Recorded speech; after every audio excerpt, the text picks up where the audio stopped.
मैं तो इस चीज को सिस्टम को बदलने के लिए आया हूँ सर। मुझे सिस्टम बदलना है। मैं विधायक जी का ऑफिस है डेरा में पीछे में, उस गली में जाके देखिए, अभी घुटना पर पानी ऑफिस के सामने आपको उसका डेरा है, वहां रहते हैं, रेसिडेंट ऑफिस है उसका, वहां पे उस गली में जाके देख लीजिए आप, एक घट्टा पर पानी है, उस पर वो नहीं कर सकते। 4 विधायक है, एक सांसद है, मैं जिला के बारे में कह रहा हूँ। कभी इन लोगों ने मिलकर एक प्लेटफॉर्म नहीं खड़ा किया है कि मुझे इस एएमयू के बारे में एक लंबी लड़ाई लड़नी चाहिए। और एआईएमआईएम ठीक है, हक की लड़ाई लड़ रहा है, मैं बुरा नहीं कहता हूँ, उसको लड़ाई लड़नी चाहिए। लोग कुछ भी कहे, जितने भी कंपटीशन है, एग्जाम है, हम बहुत सारे अफसर छूट जा रहा है, हमारा इस जिला के लोग नहीं बन पा रहे हैं, हमको आरक्षण नहीं मिला है। बिहार में लॉलीपॉप देकर थमा दिया है सर। आप हमको किशनगंज में एक बड़ी उपलब्धि दिखा दीजिए जो हुआ है, क्या उपलब्धि है सर? के शेर एक ही है बिहार में जो हर गरीब मजलूम का आवाज बन के हर वक्त 24 आवर्स खड़े रहते हैं। और देखिए, सिर्फ पार्टी इंपॉर्टेंट नहीं है, आपके किरदार और आपकी ताकत और आपके जज्बात और आपके अंदर वो एक क्वालिटी, एक आइडियोलॉजी होनी चाहिए, जो लोगों का खिदमत करने का आइडियोलॉजी होनी चाहिए। हाय, मेरा नाम इरशाद शेख है और आप देख रहे हैं इरशाद की रिपोर्ट। एक तरफ सोशल मीडिया और एक तरफ ऑन ग्राउंड इश्यूज। आज हमारे साथ नसर इम्तियाज़ साहब या फिर इम्तियाज़ नसर साहब, आप उनके नाम से नहीं पहचानते बल्कि उनके कामों से पहचानते।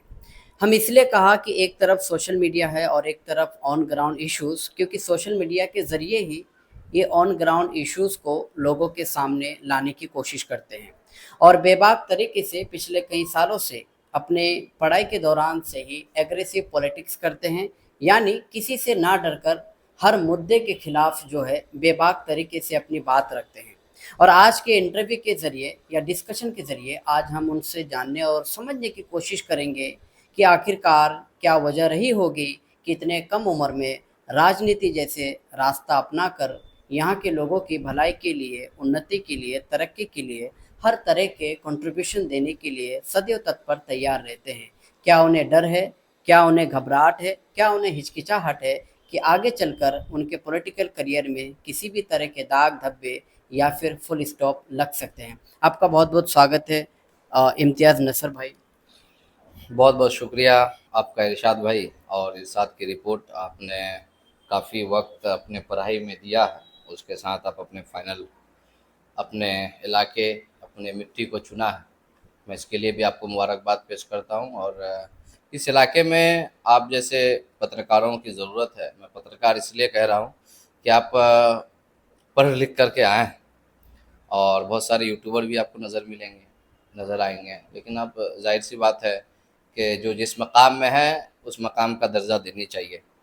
और आपका देख रहा हूँ कुछ दिनों से कि बहुत अच्छा अल्हम्दुलिल्लाह आप कर रहे हैं। और बहुत बहुत शुक्रिया कि आपने एक ज़िले के कोने से आकर हमारे छोटी सी बातों को लेने का कोशिश किया है। इसके लिए मैं दिल के गहराइयों से आपका धन्यवाद। मैं सिलसिलेवार तरीके से आपसे जो है बातें निकालने की कोशिश करूँगा, क्योंकि मैंने आपके कई वीडियोस देखे हैं जिसमें आपका वे ऑफ टॉकिंग है, जो बात करने का तरीका है, ऐसा है कि कोई ना डरे तो भी डर जाए। और यहाँ पर जैसे कि सबको पता है कि नेपोटिज्म चलते आए हैं, जिनके पास पैसा है राजनीति वही करेगा, जिनके पास पावर है, जिनके पास मसल पावर है, जिनके पास मेन पावर है, राजनीति वही करेगा। लेकिन ऐसे छोटे-छोटे घर से, छोटे-छोटे फैमिली से जब ऐसे नौजवान निकल कर बेबाक तरीके से हर किसी से लड़ने, भिड़ने की हिम्मत रखता हो, तो किस तरह की मुश्किलात का आप सामना कर रहे हैं? देखिए, मुश्किल तो शुरू से ही है, अगर ज़िंदगी है तो मुश्किलत है, और मुश्किल का सामना करना मुझे आता है। और हमारे पास कुछ नहीं होके भी बहुत कुछ है। लोगों का प्यार है, लोगों की मोहब्बत है, और हमारे साथ एक मास है, और गरीब लोगों की दुआएं हैं। तो अल्हम्दुलिल्लाह डरने की इसमें ज़रूरत नहीं है। बेबाक तरीके से हम जिस तरीके से खिदमत लोगों की तरह कर रहे हैं, उसी तरीके से हर आवाज़, हर मुद्दा, हर एक चीज़ जो लोगों को ज़रूरत है, जो बुनियादी चीज़ है, उस पे मैं बात करता हूँ। और लगातार प्रयास यही करता हूँ कि भाई हमारे इलाका, हमारे इस इलाके को जो लोग इस्तेमाल करके आए हैं, शुरू से हम युवाओं को, हमारे गरीब मज़लूम माँ बहनों को, भाइयों को, तो वो इस्तेमाल ना हो, उस जागरूक जगाने का, नौजवानों को एक जगाने का कोशिश कर रहे हैं और लोगों तक सच्चाई बता रहे हैं कि आपके हक में जो चीज़ होनी चाहिए वो आपको आपका नेता नहीं दे रहा है। तो आप एक ऐसा जनप्रतिनिधि को चुनिए जिससे आपके बुनियादी चीज़ को, जो मसाइल है, जो ज़रूरत है, उस पे बात करे, उस पे काम करे। जो आपके हक की चीज़ है वो छीन के लाके आपके कदमों तक पहुंचा सके। आप ऐसे जनप्रतिनिधि को चुनिए।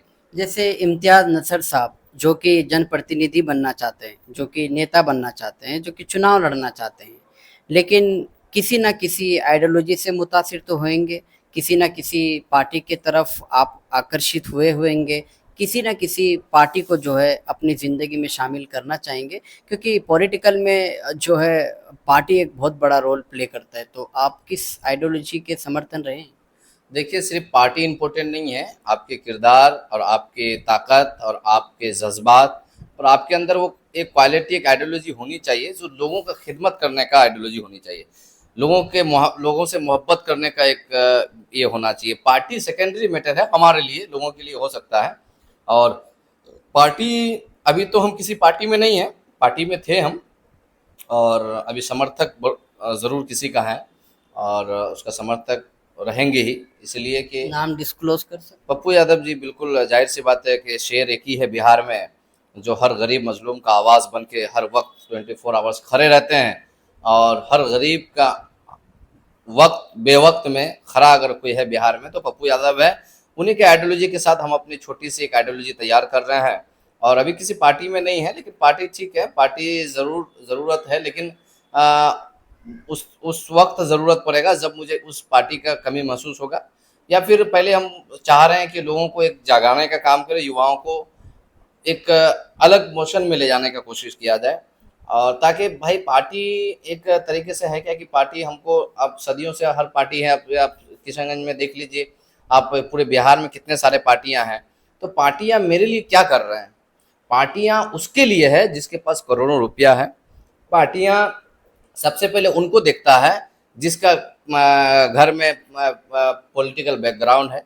पार्टियां पहले उसको देखती है जो जिसका घर बाप दादा कभी मुखिया रहा है, बस किसी राजनीतिक परिवार से रहा है और एमएलए रहा है, एमपी रहा है। तो चाह रहे हैं पार्टी की वही लोग आए जो सदियों से एक पीढ़ी राजनीतिक के सत्ता में रह करके पब्लिक के लिए जो कुछ नहीं किया, उनको पार्टी देखती है पहले। तो हम चाह रहे हैं कि लोगों को कि हमारे बच्चे और हमारे किसान के बच्चे, मजदूर के बच्चे आगे जो बढ़ना चाह रहे हैं, उनका आवाज़ कौन बनेगा? सिर्फ वो लोग क्या वोट देने के लिए है या फिर वो लोग सिर्फ इस्तेमाल होने के लिए है? हम वो चाह रहे हैं कि भाई हम किसान का बच्चा है, तो हम चाह रहे हैं कि किसान का बच्चा जिसके अंदर काबिलियत हो, जो शिक्षित हो, जो कुछ करना चाह रहा है इलाके के लिए, जो लोगों के लिए खड़ा रहना चाह रहा है, आप उन्हें पार्टियां क्यों नहीं मौका दे रही है? हम चाह रहे हैं कि ऐसे लोगों को पार्टियां मौका दे। इम्तियाज नसर नहीं बल्कि हजारों ऐसे युवा हैं जो चाह रहे हैं कि हम कुछ करें इलाके में, लेकिन उसको कोई प्लेटफॉर्म नहीं दे पा रहा है, कोई पार्टी उसको जगह नहीं दे रहा है। अगर कोई पार्टी उसको जगह दे भी रहा है तो उसको उस तरीके से, इस तरीके से बिहेव करते हैं, लिमिटेशंस लगा जी जी जी, लिमिटेशन लगा देते हैं। तो कहीं ना कहीं ये संविधान के खिलाफ है और ऐसे नीति को हम दूर करने के लिए युवाओं तक पहुंचने का कोशिश करते हैं, डायरेक्ट जनता तक पहुंचते हैं और लोगों को बताते हैं कि आप हर सदियों से, हमारे भी बाप दादा आप इस इलाके में जो घर है शुरू से रहे हैं कि जिस पार्टी का घर है, संसद एमएलए हमेशा हम लोग पार्टी देख के चुनते हैं। हम चुने, हमारे बाप दादा चुने, उनके बाप दादा चुने, तो एक पीढ़ी चलते आया है। तो हम चाह रहे हैं कि कुछ बदले। अब जो है पार्टी का नेता को कम पसंद करके, पार्टी का नेता को एक तरफ रख करके एक तरफ जनप्रतिनिधि को खोजे जो जनता से चुना हो, एक पार्टी से चुनता है, जो पार्टी का कुछ वोट होता है, जो पार्टी से बनता है, पार्टी का कुछ प्रोटोकॉल ऐसा है जो जनता तक नहीं पहुंच पा रहा है। तो हम चाह रहे हैं कि लोगों तक ये जानकारी हो जो आपके सुख दुख में, आपके हर वक्त, आपके मुसीबत के वक्त और आप जब कुछ परेशानी में पड़े तो आपके साथ एक पार्टी का लोग खड़ा रहता है या एक समाज का लोग खड़ा रहता है, एक जनप्रतिनिधि खड़ा रहता है। हम चाह रहे हैं कि लोगों को वो समझ आए और लोग इस चीज को समझे कि इंसान को देख के वोट करे। पार्टी जरूरी नहीं है, पार्टी है जरूरी, पार्टी जरूरी भी है, नहीं भी है। हम दोनों चीज इसलिए कह रहे हैं सर कि पहले आपको आज इंसान को देखना होगा, सेकेंडरी आपको पार्टी को देखना होगा। इसलिए इंसान को देखना होगा कि आपके वक्त में कौन खड़ा रहता है, आप बुरे वक्त में आपके साथ कौन है, उनको देखिए, उसके बाद पार्टी इफेक्ट करता है। और जिस तरीके से हम लोग एक डॉक्टर के पास जाते हैं और उस डॉक्टर से ना जाति पूछते हैं, ना धर्म पूछते हैं, ना उसका नाम पूछते हैं, ना उसका काला काला देखते हैं, ना गोरा देखते हैं, उससे यही देखते हैं कि ये डॉक्टर हमारे सेहत के लिए अच्छे इलाज कर सकते हैं कि नहीं। उसी तरह से एक शिक्षक के पास हम जब जाते हैं तो उस शिक्षक को देखते हैं कि ना जाति देखते हैं, ना धर्म देखते हैं, हम ये देखते हैं कि ये हमारे तालीमी मैदान में हमको इस मकाम में आगे की ओर कहाँ तक लेके जा सकते हैं शिक्षक। तो उसी तरीके से जिस दिन हम नेता को चुनने लगेंगे तो मुझे लगता है कि पार्टी फैक्ट नहीं करेगा, लोग फैक्ट करेंगे, इंसान फैक्ट करेंगे, उनके काम को लोग पहचानेंगे। जैसे अभी आपने कहा, और ख़ास तौर पर बिहार में जो बुनियादी राजनीति होते आई है, यहाँ पर पैसा का बोलबाला रहा है, पावर का बोलबाला रहा है, और आप कह रहे हैं कि जो है लोगों को अवेयर होना चाहिए, जागरूक होना चाहिए, नेता को नेता के काम से जो है चुनना चाहिए, उनका बैकग्राउंड क्या है, नहीं है, किस फैमिली से है, नहीं है, स्ट्रॉन्ग है, वीक है। तो फिर जब सारी चीज़ें बुनियादी तौर पर चलते आ रही है, तो ऐसे वक्त पर और ऐसे हालात में आप जो है खुद को कैसे साबित करेंगे कि जो परंपरागत राजनीति होती आ रही है उसको तोड़कर आप हम जैसे नौजवानों को मौका दें, क्योंकि यहाँ पर नौजवान एक तरफ बटे हुए हैं, घर के बड़े बुजुर्ग एक तरफ बटे हुए हैं। देखिए, मसला ये है कि आप जिस तरीके से कहें कि उस चीज़ को कैसे दूर करेंगे। इम्तियाज़ नसर भी एक किसान परिवार से, एक मिडिल क्लास परिवार से बिलोंग करते हैं, और मैंने जब शुरुआती राजनीति किया था, छात्र राजनीति से अपना करियर स्टार्ट किया, फिर जब मैंने चुनाव लड़ा, नगर परिषद का अध्यक्ष का चुनाव लड़ा, तो उसमें मेरे पास पैसे नहीं थे, ना मेरा पॉलिटिकल कोई बैकग्राउंड है, मेरे खानदान में कोई पॉलिटिशियन नहीं है, लेकिन मैंने कोशिश किया, हिम्मत किया और एक सोच बुलंद किया कि मुझे इलाके को मैं बदल सकता हूँ, मेरे अंदर वो काबिलियत है जो मैं लोगों को सच्चाई दिखा सकता हूँ, सच्चाई रास्ते में उनको बता सकता हूँ। तो मैंने आगे आया, मेरे पास पैसे भी नहीं थे, मैं जब नॉमिनेशन किया था तो मेरे पास 10 से 11 हज़ार से ज़्यादा पैसा नहीं था, मुश्किल से उतना होगा। लेकिन हमारे साथियों ने, दोस्तों ने, जब युवा पीढ़ी ने मुझे मदद करने का कोशिश किया, मदद किया, आज भी मदद कर रहा है, और एक फिर अलग लहर बन गया। तो कहीं ना कहीं अगर लोग चाहेंगे तो इंशाल्लाह ये चीज़ बदलेंगे, और जब बदलेंगे तब सत्ताधारी का सत्ता जाना तय है, इतना तो तय है। जैसे आपने कहा कि लोग चाहेंगे तो ये सब कुछ जो है बदला जा सकता है। एकदम एकदम। जब आप बदलने के कगार पर हैं, बदलने की स्थिति में हैं, तो जो पहले से सब कुछ सजो धजो कर रखा है उनको क्या मैसेज देना चाहेंगे, जो 4 बार से एमएलए है, 5 बार से एमएलए है, 2-3 बार से सांसद है, और हर तरह से दावे करते आ रहे हैं कि हमने किशनगंज, सीमांचल, हर तरह के जो है विकास में अपना योगदान, कंट्रीब्यूशन दिया है, तो उनको क्या मैसेज देंगे? सदियों से सर यहाँ पे रहा है, आप हमको किशनगंज में एक बड़ी उपलब्धि दिखा दीजिए जो हुआ है। क्या उपलब्धि है सर? आप सदियों से, अगर 20-20 साल से, 30-30 साल से आप पॉलिटिक्स में हैं, आप सत्ता में लगातार बने हुए हैं, तो जो आने वाले पीढ़ी है, जो करना चाह रहा है, जो कुछ करना चाह रहा है, उनको मौका कब मिलेगा? सिर्फ परिवारवाद की राजनीति नहीं चलने वाला है ना सर। सिर्फ परिवारवाद आप चाहेंगे कि हम मेरे बाप दादा बने, हम बने, फिर हमारे आने वाले बच्चे बने, तो फिर जो जिसका सिर्फ वोट लेने के लिए जनता थोड़े है, सिर्फ उसको इस्तेमाल होने के लिए थोड़ी है, इस्तेमाल होने के लिए नहीं ना है ना, उनको हक भी मिलना चाहिए। उसको भी हक है भाई, एक गरीब का बेटा भी चाहता है कि हम आगे चल के सियासत में एक अच्छे मकाम में जाएं, हम लोगों की खिदमत करें, क्योंकि गरीब को गरीबी पता है कि एक्चुअल गरीबी होता क्या है। अमीर को गरीबी नहीं पता चलता है, जमीन में नहीं उतरता है, गाड़ी से नहीं उतरते हैं, हम लोग सच्चाई देखते हैं, हम लोग उस मिट्टी से उठे हैं जिस मिट्टी को लोग खींच के चले जाते हैं, पैर के नीचे रख देते हैं, हम उस जगह से उठ के आए हैं। हम जान रहे हैं कि आज भी लोग किशनगंज जैसे जिला में 3 टाइम के जगह 2 टाइम खा के रहते हैं, ऐसे भी लोग हैं। उनके साथ कौन खड़ा है?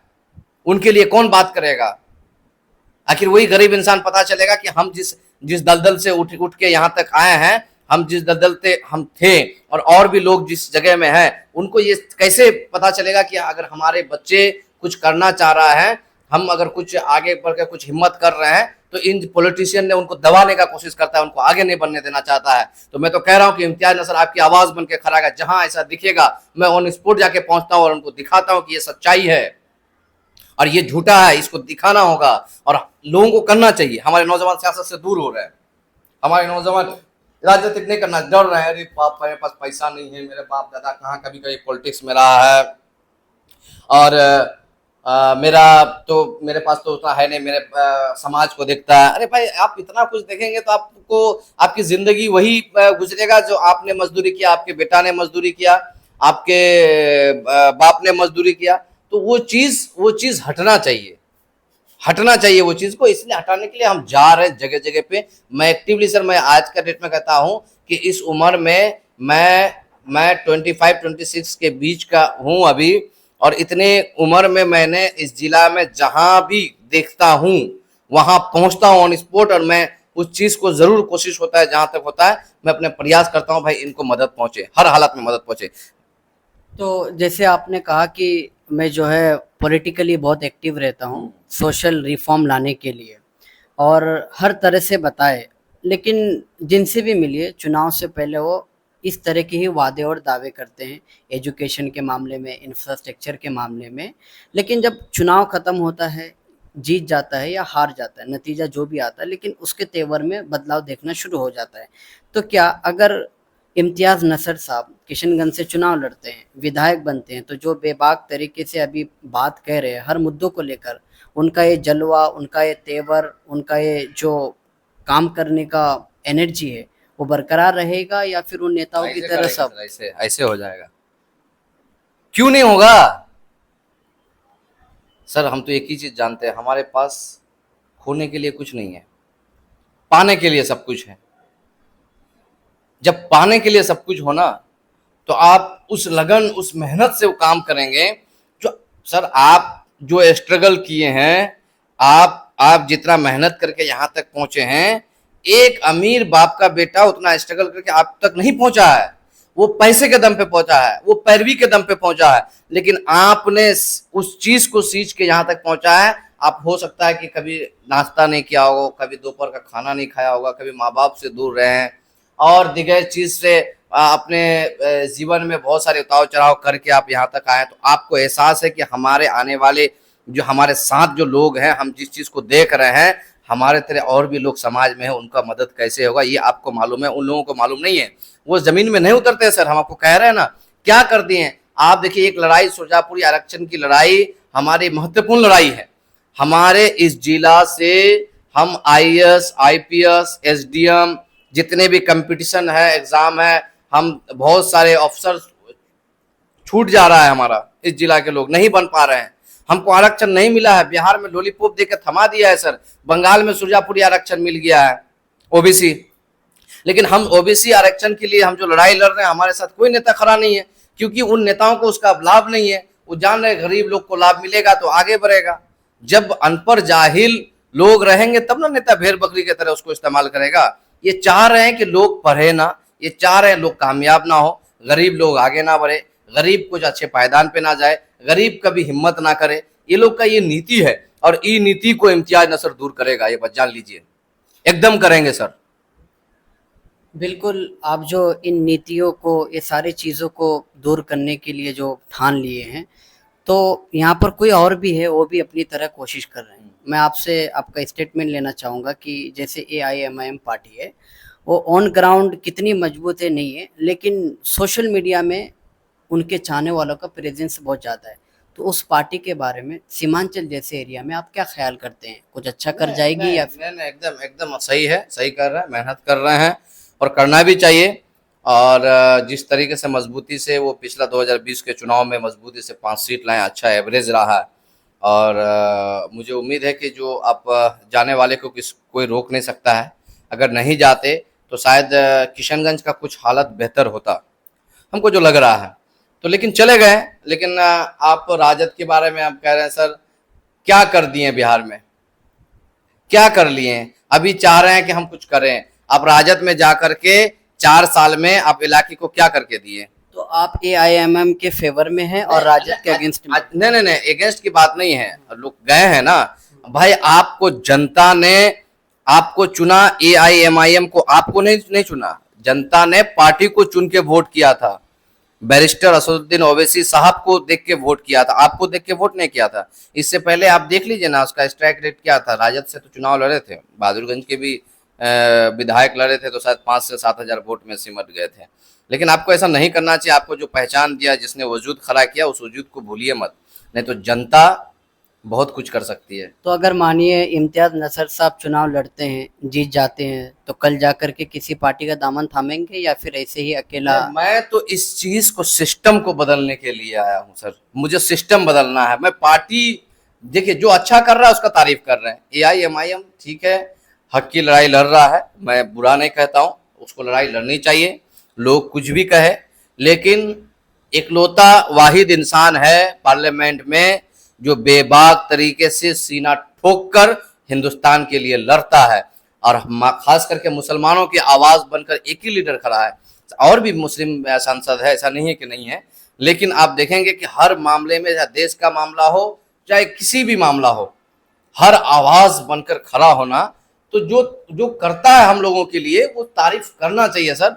आप संसद में, हमको लगता है कि बैरिस्टर असदुद्दीन ओवैसी साहब अगर चुप रहेंगे, खामोश रहेंगे, तो मुसलमानों के खिलाफ बहुत सारे ऐसे कानून हैं जो बनते हैं पार्लियामेंट में, संसद में पास होते हैं, वो सही से मालूम नहीं होगा।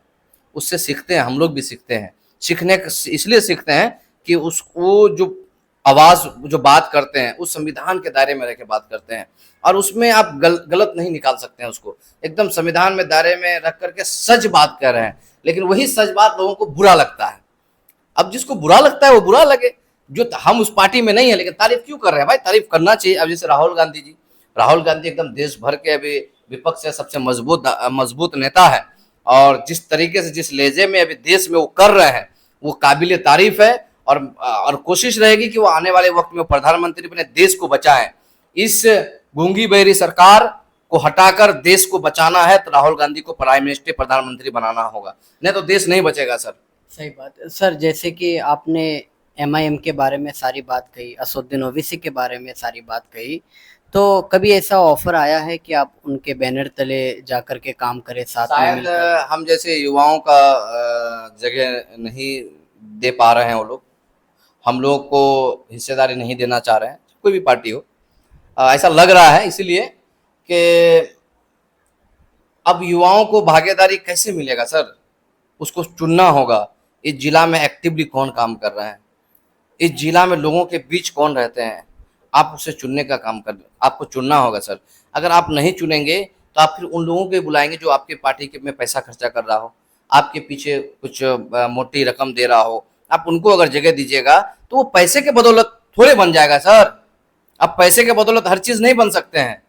आपको मेहनत करके अपना आइडियोलॉजी के, अपना एक ताकत मास बनाना होगा, चाहे किसी पार्टी हो या ना हो। आपको ये समझ लेना होगा, ये इंसान मेरे लिए इतना महत्व है, जो हमारे इलाके के मसलों मसाइल को लेकर के हमेशा खड़ा रहता है, हमारे इलाके को बदल सकता है। वैसे इंसान की जरूरत है, ऐसे लोग को पार्टी को बुलाना चाहिए। हम लोग को कहाँ सर, हम लोग को क्योंकि हमारे पास एक छोटी सी मांस है, लोगों के बीच रहते हैं और लोगों से खिदमत करते हैं, तो बस इसी पे ध्यान है। अभी तो सोचे नहीं है किस पार्टी में जाना है, नहीं जाना है, लेकिन बस लोगों की यही ख्वाहिश है कि इस जीवन में, ज़िंदगी अगर जी रहा हूँ तो लोगों के लिए जी रहा हूँ और लोगों के बीच रहना चाहता हूँ। ये ज़िंदगी इम्तियाज़ नसर जनता को निछावर कर दिया है। जिस वक्त जब चाहे इम्तियाज़ नसर को पुकारेगा।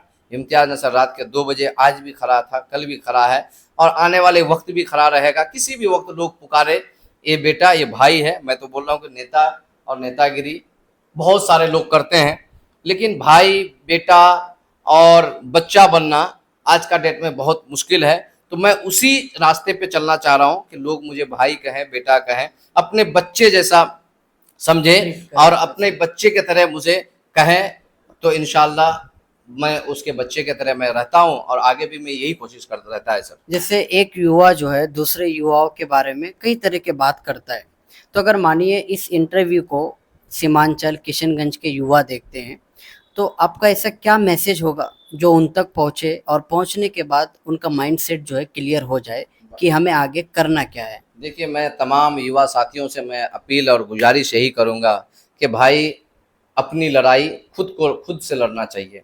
हम अपनी लड़ाई दूसरे को सौंप देते हैं, हम अपनी लड़ाई नेता के ऊपर छोड़ देते हैं, हम अपनी लड़ाई क्या आप एक आधार कार्ड लेकर के हम नेता के पीछे भागते हैं? आपके बच्चे का तालीमी मैदान में आगे रहेगा, आपके बच्चे के अगर अच्छा शिक्षा देंगे तो मैं यकीन के साथ मैं कहता हूं कि अपने बच्चों को जिस दिन लोग पढ़ाना शुरू कर देंगे, एक वक्त का रोटी कम खाकर अपने बच्चों को पढ़ाएंगे, तो किसी नेता किसी पदाधिकारी के दफ्तर में जाके घटघटाने की जरूरत नहीं पड़ेगी। वो छीन के लाने का अधिकार उसके अंदर होगा और लाएगा।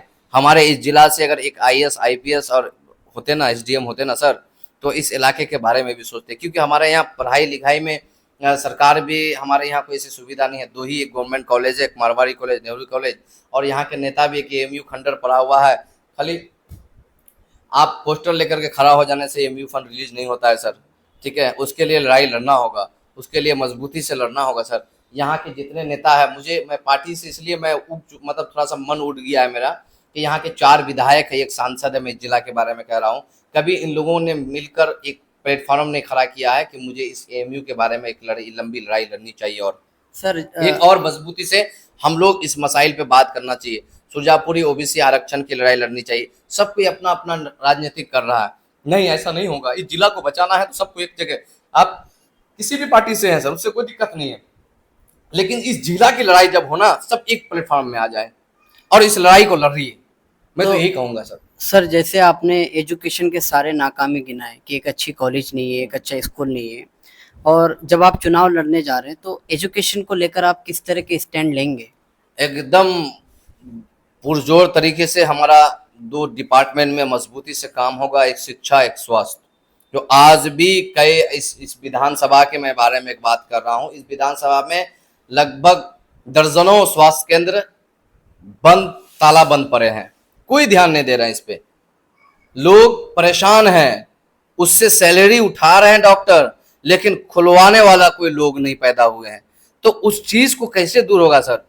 शिक्षा में हमारे यहाँ 2 कॉलेज है, स्टूडेंट यहाँ की आबादी इतनी है, स्टूडेंट पढ़ना चाह रहे हैं। आप मारवाड़ी कॉलेज का मैं बता रहा हूँ, नेहरू कॉलेज, अभी जिस यहाँ पे जैसे महिला कॉलेज है, ठाकुरगंज कॉलेज है, जितने कॉलेज हैं पूर्णिया विश्वविद्यालय में, इस इलाके से, इस जिला से हजारों स्टूडेंट हर साल नहीं पढ़ पाते हैं, एडमिशन नहीं कर पाते हैं। मैं एविडेंस के साथ कह सकता हूँ, सीट नहीं है यहाँ, सीट अवेलेबल नहीं है। सीट को बढ़ाने के लिए किसकी जिम्मेदारी है? विधायक सांसद की है कि नहीं है? इसको बढ़ाना चाहिए। कॉलेज की व्यवस्था और भी कॉलेज खुलवानी चाहिए, यहाँ पे सीट मुहैया करानी चाहिए, लेकिन नहीं करा पा रहे, इस पे बात ही नहीं कर रहे हैं। इस पे कौन बात करेगा? बिहार सरकार या विधानसभा में कौन बात करेगा सर? विधायक ना बात करेगा, क्यों नहीं कर रहे हैं? आप पार्टी के दम पे अगर जीत गए, आप तो मुखिया के लायक नहीं है, आप पार्टी के दम पे जीत रहे हैं। आप उठ के देखिए पंचायती राज में चुनाव में, आपको हैसियत पता चल जाएगा कि आप किस काबिल में हैं। अब पार्टी के दम पे चुनाव जीत करके सोच रहे हैं कि हम महारातीगिरी कर रहे हैं, तो नहीं चलने वाला है। ये वक्त में 2025 में आपको नजर आ जाएगा किशनगंज विधानसभा किधर से किधर जा रहा है, और इस इलाके में लोग, नौजवान जो बदलेंगे और हालात बदलेंगे, इलाके का तकदीर और तस्वीर कैसे बदलेगा, ये आने वाले आज की पीढ़ी तय करेंगे, और इंशाल्लाह इस बार के अवाम तय कर लेंगे कि ऐसे हम आपको बता रहे हैं। यहाँ के विधायक को आप जाके पूछ लीजिए, आप शहर में जाके किसी कोने में जाके पूछ लिए, किसी वार्ड में जाकर के, आपको नाम नहीं कर पाएगा कभी देखे हैं विधायक को, तो नहीं कह पाएगा कि देखे हैं। आप जाइए सर, आपको बता रहे हैं, आप जाइए देखिए, आप पूरा प्रखंड में, पूरा विधानसभा क्षेत्र में जाकर देख लीजिए, नहीं कह पा रहे हैं, आए नहीं है कभी, जमीन पे नहीं उतरते हैं। शिलान्यास करने से काम नहीं होता है सर, आपको उतरना होगा, लोगों की खिदमत करना होगा, गरीबी को कैसे मिटाना होगा इस पे बात करना है। बिजली नहीं रहता है, उस पर बात करना है। अब रोड में पानी लगा हुआ रहता है घुटना भर, उस पर बात करना होगा कि इस जल जमाव से कैसे मुक्ति किया जाए। विधायक जी का ऑफिस है डेरा में, पीछे में, उस गली में जाके देखिए, अभी घुटना भर पानी, ऑफिस के सामने आपको उसका डेरा है, वहां रहते हैं, रेसिडेंट ऑफिस है उसका, वहां पे उस गली में जाके देख लीजिए आप, एक घट्टा भर पानी है, उस पर वो नहीं कर सकते हैं क्या? लेकिन बात कौन कौन करेगा? सिर्फ दुरुपयोग, जनता के पैसा का दुरुपयोग है। हमने, जनता ने उसे चुना है, लोग ने उसे वोट किया, इसीलिए कि हम उम्मीद बन के खड़ा रहे, हमारे वक्त बेवक्त में वो खड़ा साथ रहे, हमारे हालात को बदले। लोग चाह रहे हैं लेकिन नहीं बदल पा रहे हैं, नहीं दे रहे हैं साथ सर, नहीं हो रहे खड़ा। सिर्फ वही पूंजीपति लोगों के बीच में रहता है जो उनको उससे एक दूसरे को मदद हो, गरीब के बीच नहीं बैठते हैं। गरीब के बीच इम्तियाज नसर जाके बैठता है, और जैसे इम्तियाज नसर से हजारों युवा जाके बैठता है, उसको एहसास है कि गरीबी क्या है, भूखे कैसे लोग रहते हैं, पढ़ाई के बिना लोग मजदूरी करते हैं, 18 साल से नीचे बच्चे को काम में भेज देते हैं, उसके घर में 4 परिवार है, कमाने वाला कोई नहीं है, 300 रुपया में मजदूरी करके पूरे परिवार को पालता है। इसका दर्द इम्तियाज नसर को है।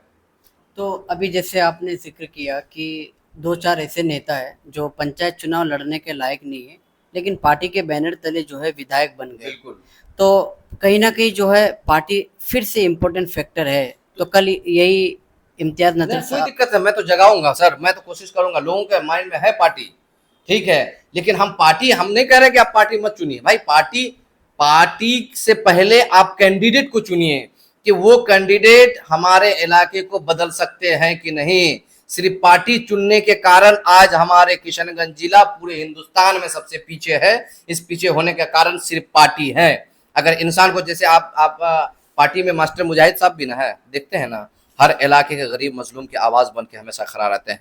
हर वक्त बेवक्त में इंसान के बीच में रहते हैं, लोगों की, जनता के बीच में रहते हैं, जनता के हित का बात करते हैं। ऐसे लोगों को पार्टी, जिस पार्टी में रहेगा उस पार्टी में वोट करने का काम कीजिए। मत देखिए उस टाइम की इस पार्टी क्या है, किस पार्टी में है, नहीं है। ऐसे इंसान को देख के वोट करने का काम कीजिए। मैं इंसान को देख के वोट करने का काम करता हूँ सर, बोलता हूँ लोगों को, और यही कोशिश है कि इंसान को देखिए आपकी खिदमत के लायक है कि नहीं। मास्टर मुजाहिद अगर आपकी खिदमत के लायक है और वो वाकई में है तो उनको वोट कीजिए, चाहे वो किसी पार्टी में हो, उसको करना चाहिए वोट लोगों को। ऐसे लीडर हमारे इलाके में अगर पैदा और होगा, हम लोग कोशिश कर रहे हैं, तैयार हो रहे हैं, तो इंशाअल्लाह मुझे उम्मीद है कि इस इलाके का तकदीर और तस्वीर बदलेगा, जरूर, एकदम बदलेगा।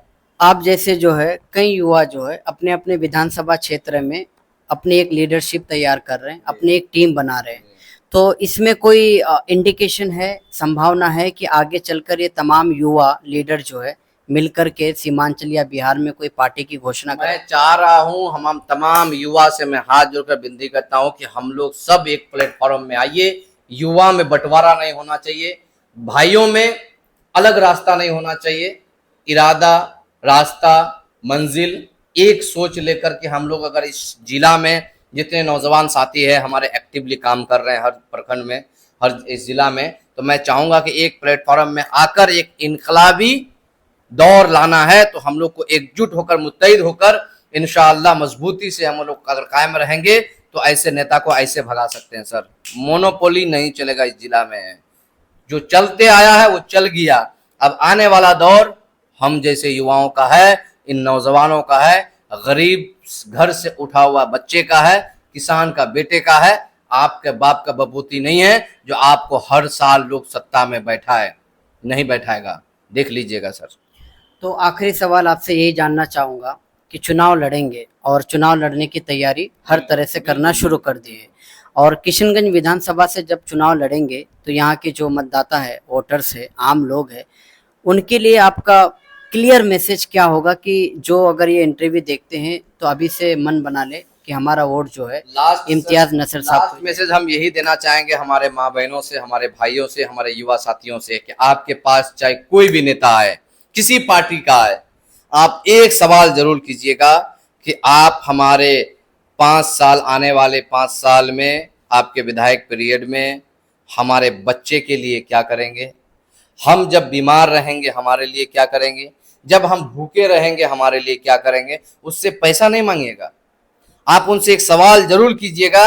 अगर जो मौजूदा विधायक है उनसे कहिएगा कि पिछले 5 साल हमारे बच्चों के लिए आप क्या सोचें, हमारे हेल्थ डिपार्टमेंट के बारे में आप क्या सोचें, हमारे इस इलाके के बदहाली के लिए आप क्या सोचे हैं, जो बदहाल है इस इलाके का तरक्की के लिए क्या सोचे, ये जरूर पूछिएगा। कोई भी कैंडिडेट आए, शिक्षा के बारे में सबसे पहले सवाल जरूर उठाइएगा कि हमारे बच्चे के लिए आप क्या सोचेंगे, क्या किए हैं और आने वाले वक्त में क्या करेंगे। हेल्थ डिपार्टमेंट के बारे में कहेंगे। अब सदर अस्पताल में वेंटिलेटर वेंट है होने के बाद चलाने वाले टेक्नीशियन नहीं है सर। 32, 30, 32, 35 डॉक्टरों की लिस्ट है, डॉक्टर नहीं बैठ रहे हैं। इनके जिम्मेदार कौन है? वहां पे अल्ट्रासाउंड की सुविधा होनी चाहिए। अल्ट्रासाउंड की किशनगंज जिला में 1200 रुपया अल्ट्रासाउंड का लिया जा रहा है। हम जैसे